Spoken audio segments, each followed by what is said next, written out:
Donc ce soir, on va continuer l'étude sur Jacques et le thème de la leçon, c'est d'où vient la sagesse. Et je vous invite à prendre vos Bibles dans Jacques 3 à partir du verset 13. Et alors que vous cherchez, j'aimerais honorer mes pasteurs, Pasteur Novaki, Sœur Novaki, Pasteur Dean et Sœur Laurine pour la confiance qu'ils me font de vous apporter la parole de Dieu. Donc Jacques 3, je vais lire à partir du verset 13 jusqu'au verset 18. Lequel d'entre vous est sage et intelligent ?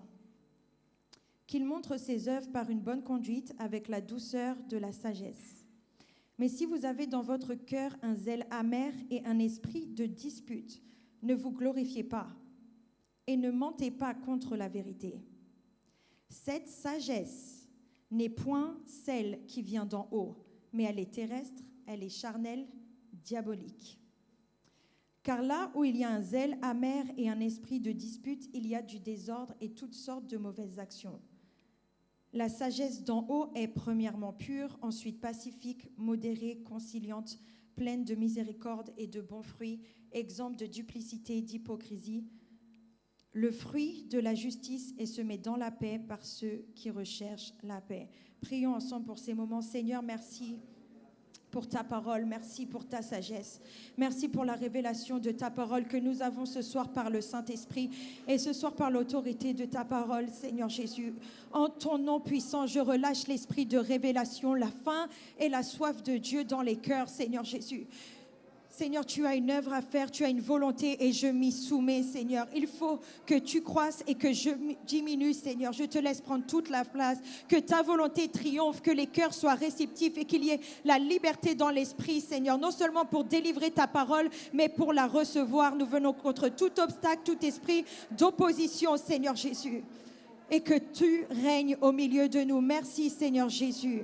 À toi seul soit la gloire, Jésus. Amen. Vous pouvez vous asseoir. Donc, dans ce passage, Jacques nous enseigne quelque chose d'assez intéressant, c'est qu'il y a deux sortes de sagesse. On a tendance à croire qu'il y a une sagesse, mais Jacques nous dit qu'il y a deux sortes de sagesse.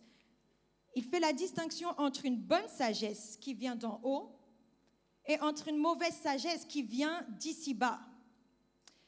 Et donc, la question que ça nous pousse à nous poser, c'est d'où vient la sagesse? Quelle est la source de ma sagesse? Où vais-je chercher, moi, la sagesse? Quand j'ai besoin de savoir quoi faire, comment faire, vers qui je me tourne? D'où vient la sagesse? Mais avant d'aller plus loin, rappelons-nous qu'est-ce que la sagesse d'après la parole de Dieu? Comment la Bible définit la sagesse? Pour faire simple, on différencie souvent la sagesse de la connaissance. La connaissance, c'est quand j'ai une information. La sagesse, c'est quoi faire avec cette information.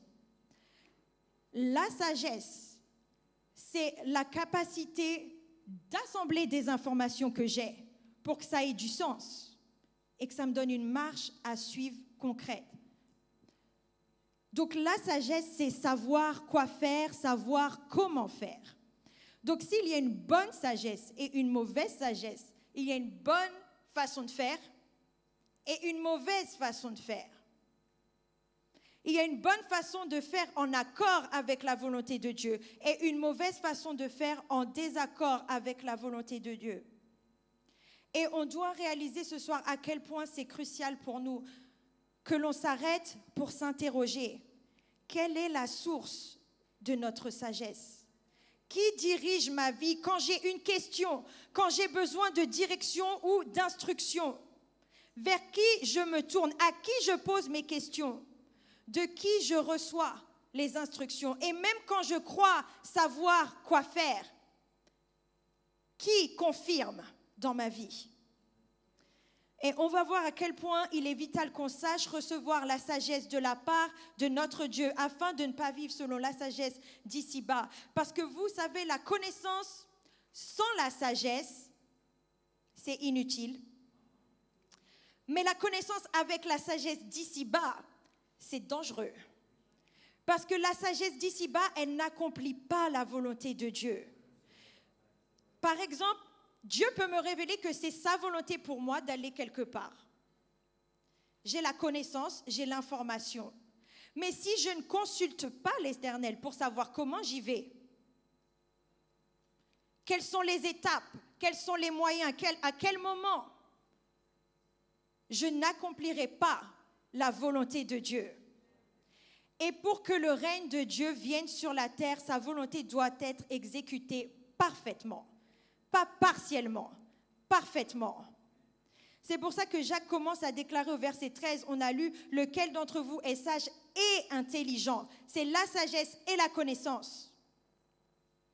Et la parole de Dieu nous donne beaucoup d'exemples de la folie de la sagesse humaine.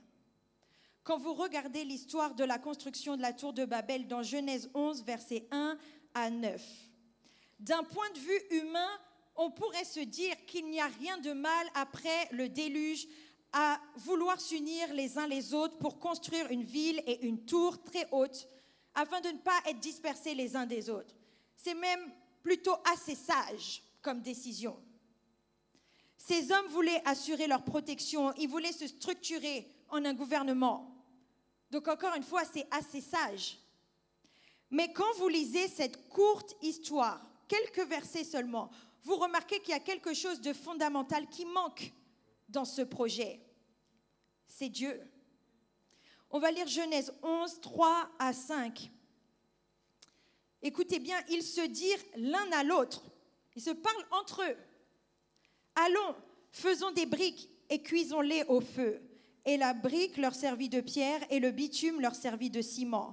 Ils dirent encore, allons, bâtissons-nous une ville et une tour dont le sommet touche au ciel. Faisons-nous un nom, afin que nous ne soyons pas dispersés sur la face de toute la terre. Et remarquez le verset 5, l'Éternel descendit pour voir la ville et la tour que bâtissaient les fils des hommes.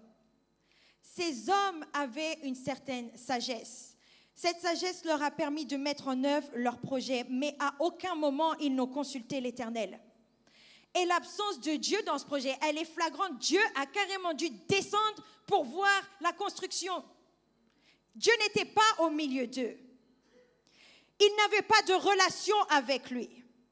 Et ils ont fait leur propre désir, leur propre volonté, comme ils l'entendaient. Et vous savez, cette entreprise finalement a échoué. Pourquoi ? Parce que Dieu ne bénit que ce qui sert sa volonté et son but. Et c'est même plus que ça, la Bible nous dit. C'est qu'il s'oppose. Il se place en ennemi de tous les projets qui ne sont pas dans sa volonté. C'est ce que Pierre nous dit dans 1 Pierre 5,5. Dieu résiste aux orgueilleux, mais il fait grâce aux humbles.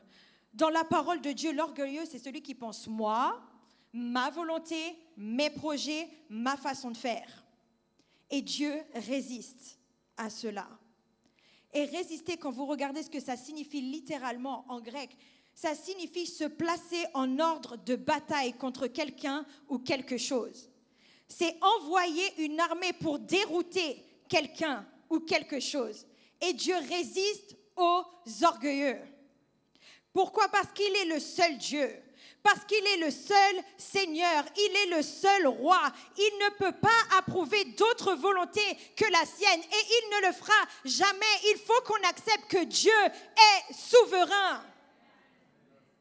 Il fait ce qu'il veut. Notre Dieu est au ciel et il fait ce qu'il veut. C'est ce que la Bible dit. Il est Dieu. Donc notre recours, et c'est ce qu'on va voir, c'est que pour que Dieu règne et que sa bénédiction soit sur nos vies, on doit s'humilier devant lui, céder à sa volonté et rechercher sa sagesse à lui. Mais d'abord, la sagesse d'ici-bas, dans Jacques 3,15, Jacques nous enseigne que cette sagesse ici-bas, elle est terrestre, elle est charnelle, elle est diabolique, démoniaque. Et ces trois adjectifs, ils renvoient aux trois ennemis du croyant que Paul révèle dans Éphésiens. Il dit, vous avez trois ennemis, c'est le monde, c'est la chair et c'est le diable. Et ces trois choses, le monde, la chair, le diable, ne veulent pas la volonté de Dieu. Ils vont à l'encontre de la volonté de Dieu. La sagesse d'ici-bas, que ce soit celle du monde, de la chair ou du diable, ne connaît pas Dieu et rejette Dieu. Et ce qui est intéressant, c'est que c'est une sagesse qui cherche même son indépendance par rapport à Dieu. C'est une sagesse qui ne veut pas dépendre de Dieu pour savoir quoi faire. On ne veut pas dépendre de Dieu pour savoir ce qui est bien et ce qui est mal, la bonne façon de faire ou la mauvaise façon de faire. Et quand vous y réfléchissez, c'est ce dont il était question dans la chute d'Adam et Ève. Avant la chute, Adam et Ève, ils avaient une relation avec Dieu. Ils communiaient avec lui tous les jours. Ils parlaient avec lui. Et ils dépendaient de lui pour savoir ce qui était bien ou ce qui était mal. Leur seule façon, leur seul moyen pour savoir ce qui était bien ou ce qui était mal, c'était Dieu. Et tout ça, ça reposait sur une relation de confiance entre eux et Dieu. Et ils ont péché quand ils ont douté de Dieu, quand ils ont voulu prendre leur indépendance par rapport à lui. Parce que s'ils ont mangé le fruit défendu, c'était en fait pour être capables de discerner eux-mêmes ce qui est bien de ce qui est mal, sans Dieu. Quand ils ont mangé le fruit de l'arbre de la connaissance du bien et du mal, la Bible dit qu'ils ont connu qu'ils étaient nus, mais ils n'ont pas su quoi faire avec cette connaissance. Et puisque la relation de confiance avec Dieu était brisée, ils ont eu recours à leur propre sagesse pour couvrir leur nudité. Et quand vous lisez l'histoire dans Genèse 3, on voit que la couverture qu'ils avaient eux-mêmes choisie n'était pas suffisante. Parce que malgré le fait qu'ils s'étaient couverts avec des ceintures qu'ils avaient eux-mêmes confectionnées, ils se sont cachés quand même. Parce qu'ils se sentaient encore nus. La sagesse humaine n'a pas fonctionné. La seule sagesse qui fonctionne, c'est la sagesse de Dieu. Donc Adam et Ève ont voulu prendre leur indépendance par rapport à Dieu, se reposer sur leur propre sagesse, leur propre connaissance, mais on voit que ce n'est pas la volonté de Dieu. Dans son amour, parce qu'il est amour, Dieu nous a créés pour avoir une relation avec lui, et c'est une relation de dépendance. Dieu veut qu'on ait besoin de lui. Il veut qu'on s'appuie sur lui. Il ne veut pas qu'on se serve de lui. Il veut qu'on ait besoin de lui. Il ne veut pas qu'on le manipule. Il ne veut pas qu'on se serve de lui ou de sa puissance pour servir nos propres intérêts et finalement bâtir notre propre royaume. Dieu veut coopérer. Il veut opérer avec nous. C'est comme ça qu'il veut faire venir son règne sur la terre. Parce que Dieu est amour. Pensez-y, parce que Dieu est amour, il est vulnérable au rejet et à l'abandon de notre part. Quand on le rejette pour lui dire « j'ai pas besoin de toi, je sais ce qu'il faut faire ». Quand on l'ignore et qu'on ne l'inclut pas dans nos projets, Dieu est vulnérable à cela parce qu'il nous aime. Il veut qu'on ait besoin de lui comme un enfant a besoin de son père. Vous savez, notre Dieu, c'est un Dieu extrêmement généreux. Plus vous le connaissez, plus vous voyez qu'il a une sagesse qui est infiniment variée. Il a des principes, mais jamais la même façon de les appliquer. Il est fascinant, il n'est jamais ennuyant, il aime instruire, il aime partager. C'est un Dieu qui conduit, qui dirige, qui guide, qui est tout près de nous. C'est ce Dieu-là que l'on sert. Amen. C'est un Dieu qui nous accompagne.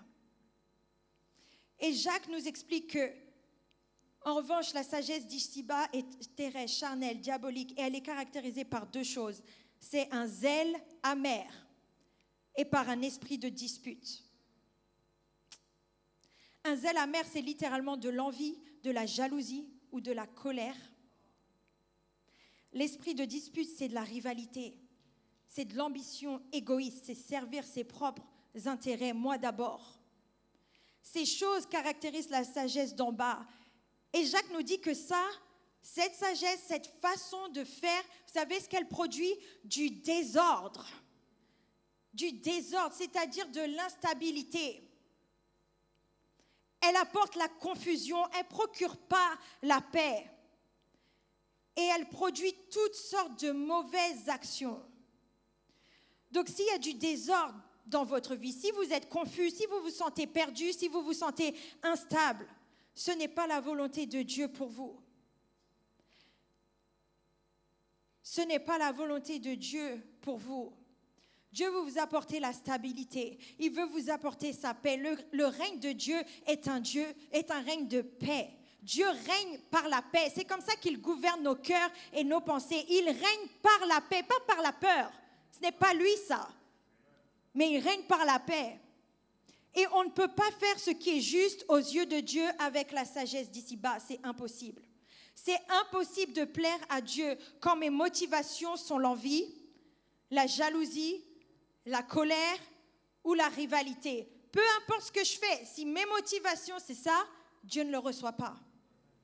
Et ça n'accomplit pas sa volonté.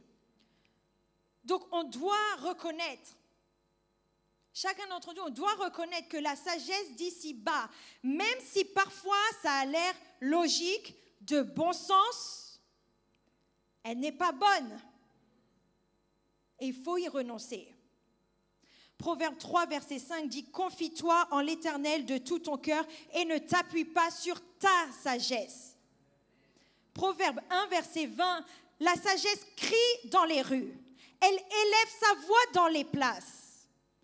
Elle crie à l'entrée des lieux bruyants, aux portes, dans la ville. Elle fait entendre ses paroles. » Et au verset 23, écoutez ce que crie la sagesse. « Tournez-vous pour écouter mes réprimandes. Voici, je répandrai sur vous mon esprit, je vous ferai connaître mes paroles. » C'est la volonté de Dieu, c'est son désir de nous faire connaître sa sagesse. Dieu ne veut pas vous laisser dans l'ignorance sans savoir quoi faire. Il attend qu'une chose, c'est que vous lui demandiez, tournez-vous, regardez vers moi, parle-moi.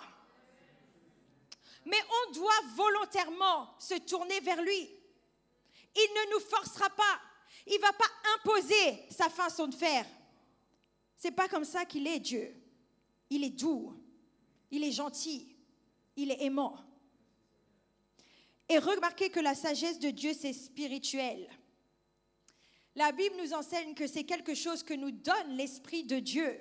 C'est l'Esprit de Dieu qui nous conduit. C'est l'Esprit de Dieu qui nous instruit. C'est l'Esprit de Dieu qui nous révèle la sagesse de Dieu. Et dans 1 Corinthiens, Paul explique avoir renoncé et même rejeté la sagesse des hommes pour la sagesse de Dieu. Et c'est une démarche qu'on doit tous faire. En parlant de la sagesse de Dieu, il dit dans 1 Corinthiens 2, 6, « Cependant, c'est une sagesse que nous prêchons parmi les parfaits.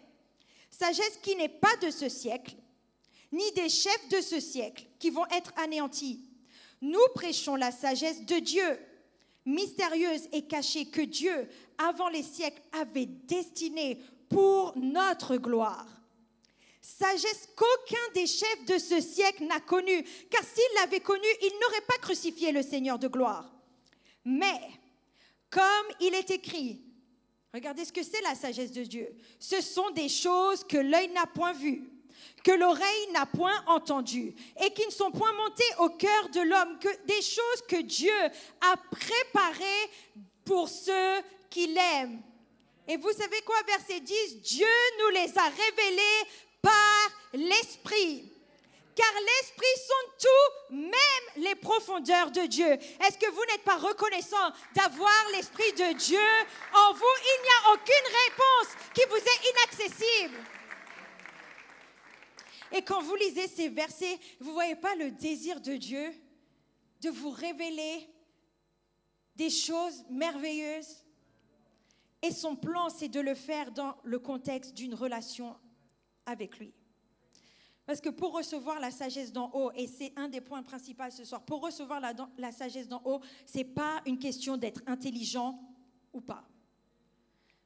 Ce n'est pas question d'être intelligent ou pas. Recevoir la sagesse d'en haut, c'est une question de proximité avec Dieu.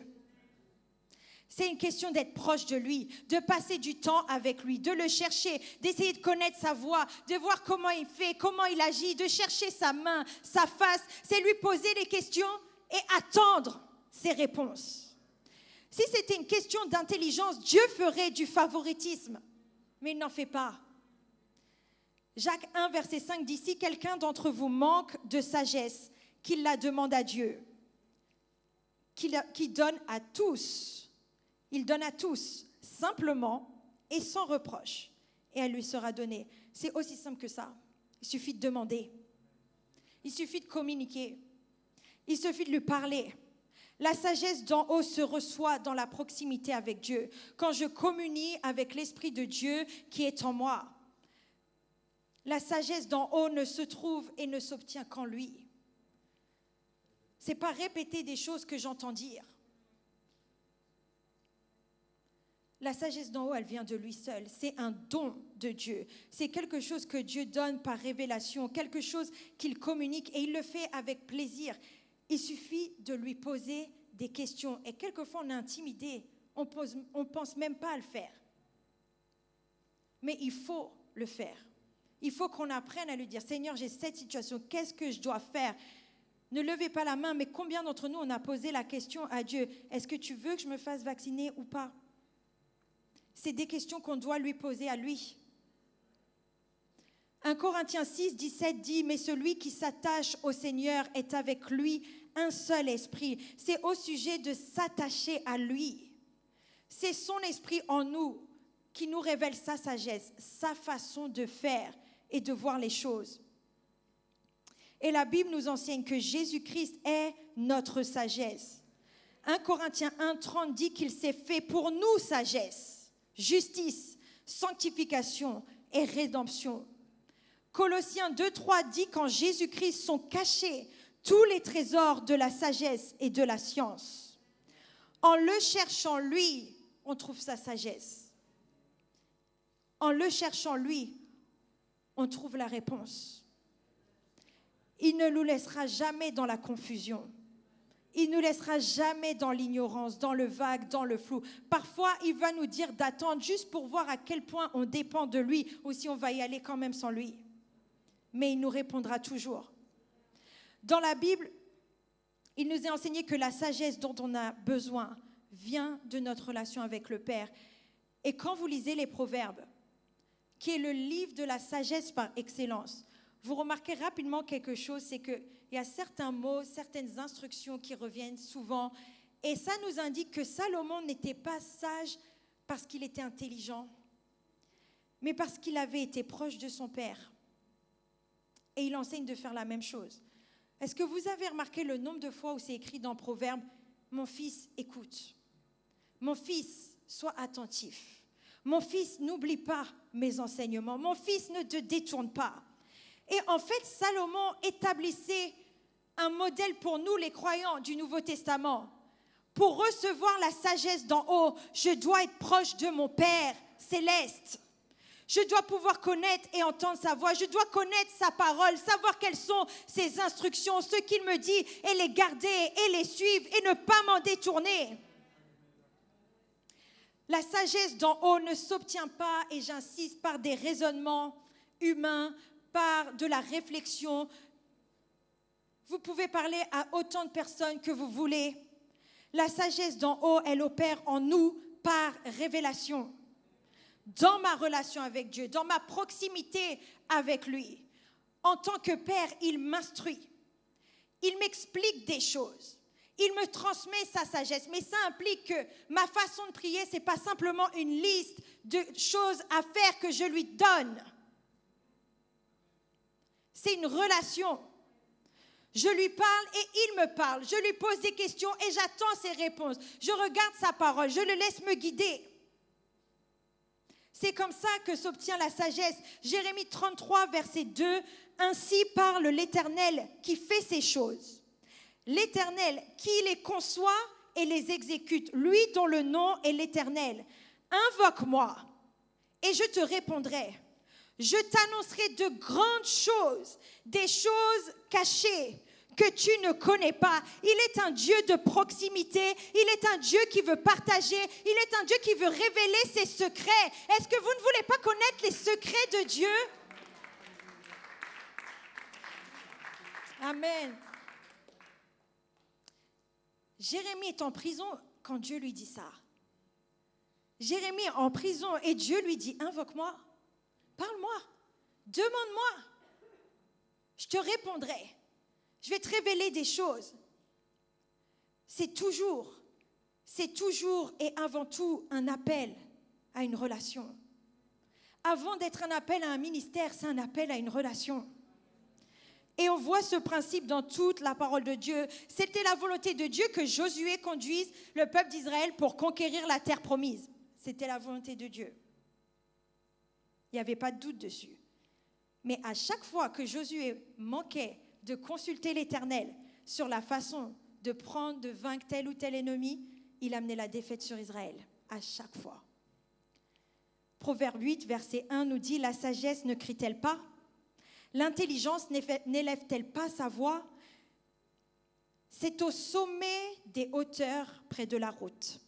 C'est à la croisée des chemins qu'elle se place, à côté des portes, à l'entrée de la ville, à l'intérieur des portes. Elle fait entendre ses cris. » C'est-à-dire chaque croisement dans la vie, c'est un lieu de décision.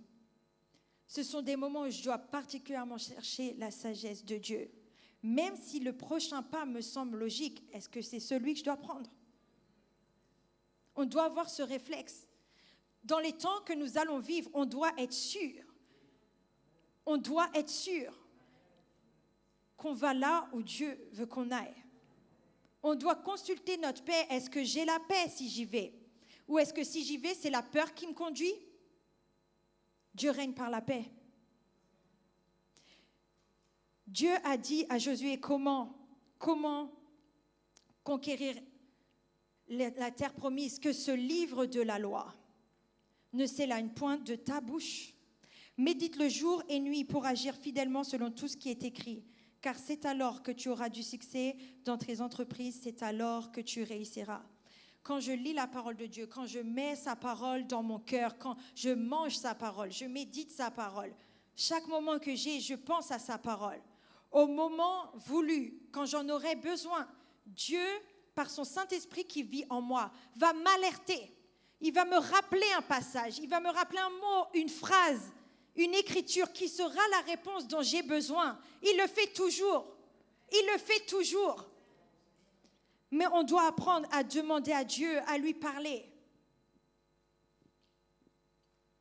Parce que pour chaque décision, chaque mouvement dans nos vies, Dieu veut nous donner une instruction, une parole. Et vous savez, c'est de là que vient la paix, la stabilité. Quand je sais que je suis là parce que Dieu me l'a dit, parce que Dieu m'a envoyé, parce que j'ai un mot de Dieu, j'ai la paix, peu importe ce qui se passe autour. Peu importe ce qu'on me dit, j'ai la paix. Cette paix, elle surpasse toute intelligence. Et elle garde mon cœur et mes pensées. Jacques 3, 18, le fruit de la justice est semé dans la paix par ceux qui recherchent la paix. Je veux faire partie de ceux qui recherchent la paix. En nous levant ce soir,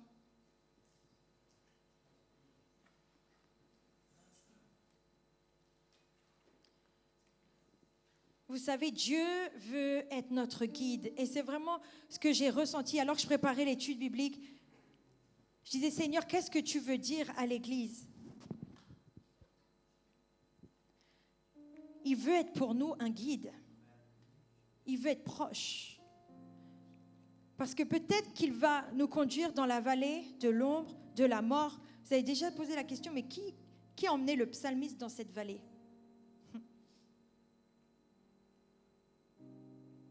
Peut-être qu'on va devoir passer par là. Mais quand il est avec nous, tout près, sa houlette, son bâton, ça nous rassure. J'ai la paix. Et Dieu veut qu'on dépende de lui pour avancer. Si ce n'est pas votre façon de faire jusqu'à présent, c'est le moment de changer. À partir d'aujourd'hui, prendre le réflexe. Seigneur, chaque décision, chaque chose dans ma vie, je veux te poser la question et attendre ta réponse. Il ne fait pas de favoritisme. S'il vous a donné son esprit, c'est pour communiquer avec vous directement. Il confirmera avec l'homme de Dieu dans votre vie, mais il va avoir une relation avec vous directement. Il est un Dieu qui guide, qui montre la voie, qui révèle. Vous vous rendez compte les défis qui sont devant nous ? Vous vous rendez compte à quoi nous sommes appelés ? On ne peut pas le faire de nous-mêmes. On ne peut pas le faire de nous-mêmes. Les challenges sont trop grands. mais il veut nous guider. Il a promis, je t'instruirai et te montrerai la voie que tu dois suivre. Je te conseillerai, j'aurai le regard sur toi. Il ne vous quitte pas des yeux. Psaume 48, 15 dit, voilà le Dieu qui est notre Dieu éternellement et à jamais. Il sera notre guide jusqu'à la mort. Il va nous conduire dans la terre promise. Il va nous donner la France.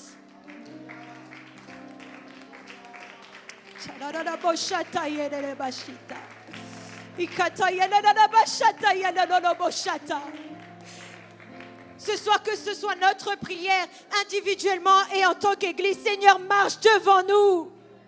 Marche devant nous. On ne fera pas un pas de plus si tu ne bouges pas. On restera au garde à vous. On ne bronchera pas. Tu es notre guide, Seigneur.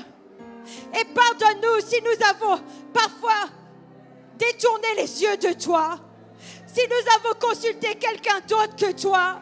Seigneur, nous déclarons ce soir que tu es notre guide jusqu'à la mort. Nous te suivrons jusqu'à la mort. Certains d'entre vous, vous faites face à des défis. Vous n'avez pas les réponses. Mais Dieu vous dit ce soir, demande-moi. Pose-moi la question et je t'instruirai. Je te montrerai la voie que tu dois suivre. Je te dirai à qui parler. Je te dirai où tu dois aller.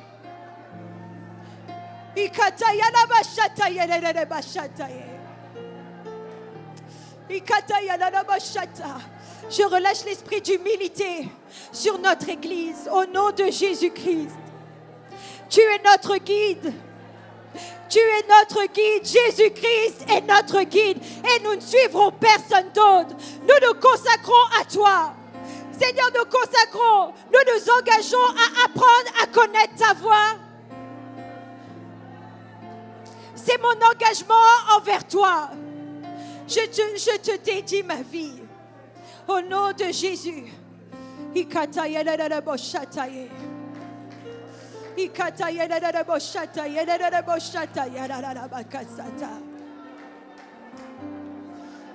Pardonne-nous, Seigneur, pour toutes les choses qu'on a faites sans te consulter. Pardonne-nous si on a brisé ton cœur. Pardonne-nous si parfois on t'a déçu, Seigneur. On veut changer, Seigneur. Nous nous tournons vers toi qui est la source de la sagesse. Seigneur, toutes nos sources sont en toi, au nom de Jésus.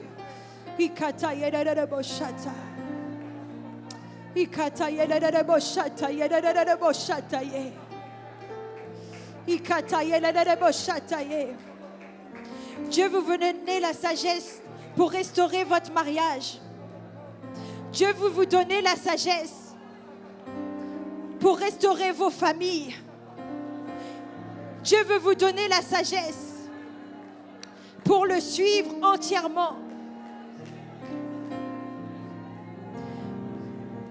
Vous n'avez pas la réponse, c'est normal, c'est lui qui l'a. Au nom de Jésus-Christ, je relâche les rémas de Dieu sur les vies de chaque personne qui sont représentées ici ce soir. Au nom de Jésus, je relâche les rémas. Je repousse tout esprit d'égarement, de confusion. Seigneur, que tes directives soient claires pour nous, individuellement et en tant qu'Église. Au nom de Jésus-Christ, merci Seigneur, parce que tu es la source de la sagesse. Tu ne nous perds jamais. Tu as les yeux sur notre Église. Merci Seigneur. Est-ce qu'on peut remercier le Seigneur pour sa sagesse, sa fidélité? Il est si bon, il est si gentil, si merveilleux. Merci Seigneur Jésus. Alléluia.